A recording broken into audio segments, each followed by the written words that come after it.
मेरी रात दिन बस यही एक सदा है कि इस आलम में कौन काए खुदा है।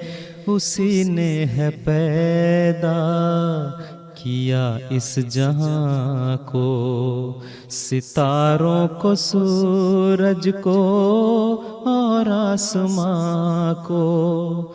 There seems to be a vicious, never-ending cycle of unnecessary provocation from some non-Muslims misusing freedom of speech, and then the usual violent and ignorant reaction from some Muslims around the world.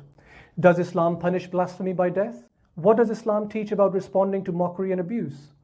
Firstly, Islam does not allow Muslims to mock even what it considers imaginary gods of other faiths. Secondly, contrary to what ignorant clerics might say, neither the Quran nor the Prophet Muhammad, peace be on him, ever prescribed any punishment to be meted out by humans. The Quran tells mankind that God will himself deal with those who perpetrate mockery of the beliefs of others. The Quran instead simply teaches Muslims to overlook abuse and leave the company of such people with the salutation of peace until they change their ignorant ways.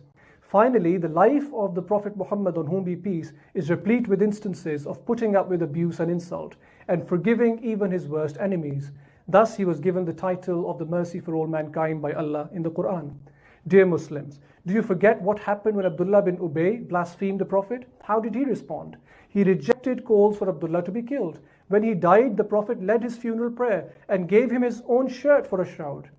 O Muslims, have you forgotten how at the fall of Makkah, the Prophet, peace be on him, pardoned all who had insulted and cursed him as a sahir, majnoon, muftar and mashur? Have you forgotten how he forgave Hind, wife of Abu Sufyan, who had cannibalized Hamza's liver on the battlefield to fulfill her savage vow?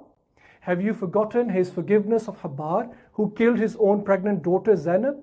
And have you forgotten his response to the angel when he forgave the Yobs of Taif, who stoned him till his shoes were filled with blood, praying instead that God would guide them and not punish them?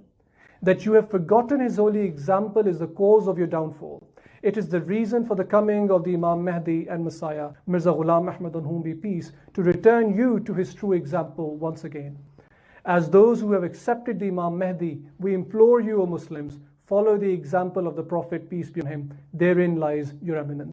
मेरी रात दिन बस यही एक सदा है कि इस आलम में कौन काए खुदा है।